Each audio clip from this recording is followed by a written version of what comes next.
नमस्कार, capital TV देख रहे हैं आप। मैं हूं आपके साथ पूजा। ब्रेकिंग नाउ में बड़ी खबर आपको बता रहे हैं। अरविंद केजरीवाल अपने यमुना में जहर वाले बयान को लेकर बुरे तरह से गिर गए हैं। दिल्ली विधानसभा चुनाव में यह बड़ा मुद्दा बन गया है, क्योंकि बीजेपी और कांग्रेस पार्टी की तरफ से लगातार अरविंद केजरीवाल पर हमला बोला जा रहा है। साथ ही चुनाव आयोग की तरफ से भी अरविंद केजरीवाल को तलब किया गया था और चुनाव आयोग ने भी अरविंद केजरीवाल को फटकारा है।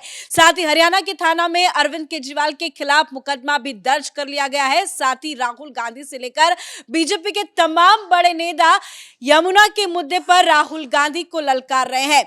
इसी बीच आज अरविंद केजरीवाल ने एक प्रेस कॉन्फ्रेंस भी किया और प्रेस कॉन्फ्रेंस करके ये दावा किया कि हमारे आम आदमी पार्टी के नेता संजय सिंह से लेकर तमाम बड़े नेता अमित शाह, राहुल गांधी, वीरेंद्र सचदेवा हरियाणा के सीएम नायाब सिंह सैनी के पास जाएंगे और बोतल में भरकर यमुना का पानी देंगे और अगर आपके अंदर हिम्मत है तो वो मीडिया के सामने आप पानी पीकर दिखाएं।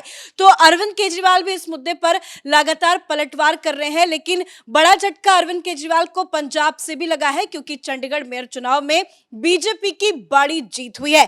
तमाम अपडेट आपको बताएंगे। मेरे साथ जुड़े हैं कैपिटल टीवी के एग्जीक्यूटिव एडिटर राजीव जी। सर, मेयर चुनाव को लेकर आपसे आगे जानेंगे। पहले ये जानते हैं कि दिल्ली में कैसे यमुना के मुद्दे पर अरविंद केजरीवाल घिर गए हैं। देखिए, अरविंद केजरीवाल घिर गए हैं, उसमें यमुना भी एक मुद्दा है।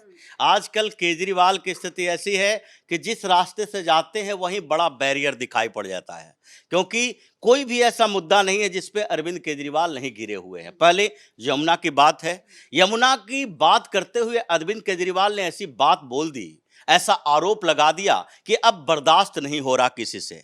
आप ये कहते कि हम साफ नहीं कर पाए, आप ये कहते कि 7,000 करोड़ रुपया यमुना की सफाई के लिए सरकार ने जो जारी किए उसमें से हमारे लोगों ने, प्रशासन के लोगों ने डकार लिया, यमुना साफ नहीं हो पाई। या आप कहते कि अभी इसमें और समय लगेगा क्योंकि ये छोटा मोटा काम नहीं है, इसके लिए सारे इंडस्ट्री जो यमुना के किनारे हैं, चाहे दिल्ली के अंदर हो या फिर हरियाणा के अंदर हो, हर जगह के जो यमुना के किनारे जितने भी इंडस्ट्री हैं, उनसे निकलने वाले कचरा, उनसे निकलने वाले वो वेस्ट और पानी, वो जो ट्रीटमेंट प्लांट के तहत, वाटर ट्रीटमेंट प्लांट के साथ उन लोगों को साफ सुथरा करके यमुना में डाला जाएगा। ये आप कह सकते थे कि दिल्ली की सरकार और हरियाणा की सरकार दोनों के कोऑर्डिनेशन की जरूरत है। लेकिन आपने क्या किया?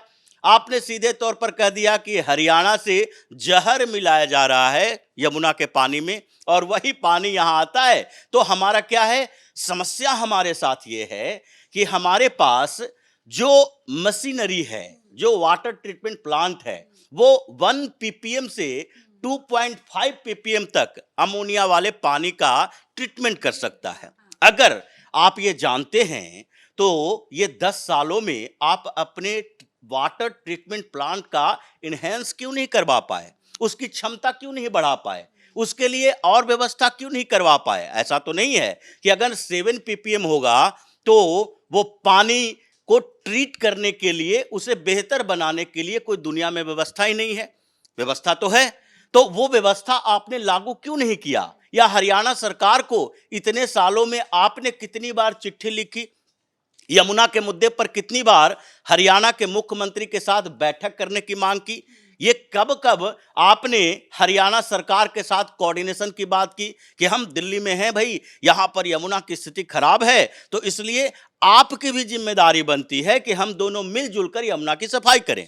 आपने इतने सालों में कुछ नहीं किया। ये ऐसा व्यक्ति है जो हर जिम्मेदारियों से भागना चाहता है, उसी के लिए रास्ता निकालने के लिए इसकी सारी मीटिंग होती है। जितनी इसकी रणनीति है इस बात के लिए कि अगर कोई काम नहीं किए हैं तो उस काम की जिम्मेदारी किसके ऊपर डाली जाए। अगर सड़क नहीं बनी है तो केंद्र सरकार कोऑपरेट नहीं कर रही है, अगर प्रशासन सही तरीके से काम नहीं कर रही है, भ्रष्टाचार है, तो उसके लिए एलजी जिम्मेदार हैं। अगर स्वास्थ्य व्यवस्था ठीक नहीं हो रही है तो एलजी साहब ऑर्डर नहीं दे रहे, हमारी फाइल को पकड़ कर बैठे हुए हैं। अगर कोई भी समस्या यहां है, पानी की समस्या है, तो उसके लिए भी एलजी से ऑर्डर नहीं मिल रहा, डीजे भी नहीं है हमारे पास, ये दिल्ली जल बोर्ड के ऊपर फेंक दो। उसके बाद अगर परेशानियां बढ़ी है एमसीडी के स्तर पर, तो एमसीडी तो हमेशा से दिल्ली सरकार के पास रही नहीं, हमारे पास नहीं रही, ये केंद्र सरकार भारतीय जनता पार्टी इन लोगों के पास रही है। कोई भी ऐसा काम दिल्ली के अंदर है जिसके लिए अरविंद केजरीवाल ने कहा कि ये मेरी जिम्मेदारी है और इसे हमने बेहतर तरीके से निभाया, या फिर अगर कुछ कमियां रह गई है तो उसके लिए आगे हम काम कर लेंगे, ये झूठ फरेब की राजनीति कर रहा था। इसलिए हरियाणा सरकार ने सोचा कि ये राजनीतिक मुद्दे से काम नहीं चलेगा, इसके लिए अब इसको लीगल तरीके से भी धमकी देनी पड़ेगी। और ये धमकी नहीं है, बल्कि इसको सजा दिलवानी पड़ेगी। समन आ गया है अरविंद केजरीवाल के पास कि नेक्स्ट हियरिंग में आप पहुंचिए, ये सोनीपत से आया है। और ये समन में सीधे तौर पर चीफ जुडिशियल मजिस्ट्रेट ने कहा कि चूंकि सेक्शन 207 के तहत ये हमें बाध्यकारी है हमारे लिए कि जिसके खिलाफ कंप्लेन किया गया है उसको एक बार बुलाकर पूछे कि आपका स्टेटमेंट क्या है और आप क्या कहना चाहते थे। अगर उसमें और लिखा है कि अगर अरविंद केजरीवाल नेक्स्ट हियरिंग में नहीं पहुंचते हैं तो इसका मतलब है कि हम मान लेंगे कि जो कंप्लेन किया गया है जिन धाराओं के आधार पर, वो धारा उनके ऊपर लगना चाहिए। और फिर क्या होगा, केजरीवाल का गिरफ्तारी वारंट, सीधे जेल में जाकर अपने वकील इकट्ठा करो कि हमने जो बोला था वो गलत था या सही। एक तो लीगल तरीके से फंसा हुआ है। कोर्ट में तो केजरीवाल फंसे ही हैं। चुनाव आयोग ने भी कल केजरीवाल को बोला था कि आपको जवाब देना है। कई ज्यादा पन्नों की रिपोर्ट कल देर रात अरविंद केजरीवाल ने चुनाव आयोग को सौंपी है। उन्होंने बताया है कि उन्होंने जो तथ्य दिया है, क्या उस तथ्य से वो बच पाएंगे? देखिए उन्होंने क्या तथ्य दिया, एक ही तथ्य दिया, दिल्ली जल बोर्ड के इंजीनियर का बयान कि हमारे पास जो वाटर ट्रीटमेंट प्लांट है उसमें 1 ppm से मैक्सिमम 2.5 ppm तक जिसमें अमोनियम होती है उसको ट्रीटमेंट करने के लिए व्यवस्था है, उससे ज्यादा का नहीं है। उसने ये नहीं कहा दिल्ली जल बोर्ड के इंजीनियर ने कि नहीं हरियाणा से जहर घोला जा रहा है और यहां पर दिल्ली के लोगों को जान से मारने की एक साजिश रची जा रही है। उसने अपने वाटर ट्रीटमेंट प्लांट की जानकारी दी। वो ये भी नहीं कह रहा है कि हमने वाटर ट्रीटमेंट प्लांट में बेहतर सुधार के लिए अरविंद केजरीवाल को नहीं कहा। इतना साल हो गया, आपको तो पहले से पता था कि वजीराबाद डैम में वहां पर ट्रीटमेंट कैसे होता है। उससे पहले हरियाणा से पानी जो आता है उस पानी की क्वालिटी कैसी है, और हमें दिल्ली में यमुना को साफ करना है। अगर हर स्टेट नदियों के मुद्दे पर यही बहाना बनाते रहे तो हिमालय से निकलने वाली नदियां जो जम्मू कश्मीर, हिमाचल प्रदेश, पंजाब, हरियाणा, दिल्ली होते हुए उत्तर प्रदेश जाए, उत्तर प्रदेश सरकार कहे कि भाई ऊपर की सरकारों को देखो, हम तो कुछ कर ही नहीं सकते। ये अरविंद केजरीवाल वही व्यक्ति है। तो ये जो रिपोर्ट दिया है उससे कोई फर्क नहीं पड़ेगा क्योंकि बयान इनका है और इन्होंने एक बहाना बनाया, एक आधार बनाया दिल्ली जल बोर्ड का। इसलिए चुनाव आयोग भी ये नहीं मानेगी और न ही कोर्ट ये मानेगा कि आपको दिल्ली जल बोर्ड के इनपुट के आधार पर ऐसे बयान देने का अधिकार है। इसका मतलब है कि ये लीगली भी फंस गया है, चुनाव आयोग में भी फंस गया और दिल्ली के लोगों के सामने भी एक्सपोज हो गया है कि नहीं ये केजरीवाल काम करने वाला नहीं, ये बस जिम्मेदारी दूसरे के ऊपर ठीकरा उसका फोड़ने वाला। राजनीति में कैसे फंस रहे हैं? आपने अच्छे से समझाया कि चुनाव आयोग में फंसे हैं, कानूनी लड़ाई में भी फंसे हैं, लेकिन कल राहुल गांधी ने बोला कि केजरीवाल जी यमुना का पानी पी के दिखाइए, आपसे अगली मुलाकात अस्पताल में होगी। और आज केजरीवाल कह रहे हैं कि हम आपके दफ्तर में भेज रहे हैं, आप मीडिया के सामने पी के दिखाइए। देखिए राहुल गांधी ने तो सीधे तौर पर कहा कि हम यमुना का पानी नहीं पी सकते। अगर आप इतने सालों से सरकार में हैं, अगर आप मुख्यमंत्री रहे और अभी अभी मुख्यमंत्री पद से हटे हैं, तो इतने सालों की सरकार के बाद भी अगर आपने वो काम नहीं किया तो आपकी जिम्मेदारी है। जैसे नायब सिंह सैनी मुख्यमंत्री हैं, पिछली बार भी मुख्यमंत्री थे, तो हरियाणा में बीजेपी की सरकार है, तो ऐसे में नायब सिंह सैनी ने पानी पीकर दिखाया कि ये जो अरविंद केजरीवाल कह रहा है कि अमोनिया की मात्रा बढ़ने से क्या होता है, अटैक आ जा सकता है, बेहोशी आ जा सकती है, लोग पागल हो जाएंगे, परेशानी हो जाएगी, मौत हो जाएगी। ये अगर ऐसी स्थिति है तो वो बॉर्डर इलाके का पानी निकाले यमुना से। उन्होंने पी के दिखाया कि हम ही पहले मर जाते हैं, लेकिन अरविंद केजरीवाल ये काम करके दिखाए। राहुल गांधी का चैलेंज अरविंद केजरीवाल को है, आप चैलेंज का जवाब चैलेंज से नहीं दे सकते कि आप पी के दिखाओ। ये तो उनको कहा जा सकता है कि तेलंगाना में अगर कोई ऐसी व्यवस्था है तो आप करके दिखाओ, हिमाचल में ऐसी व्यवस्था है तो आप करके दिखाओ।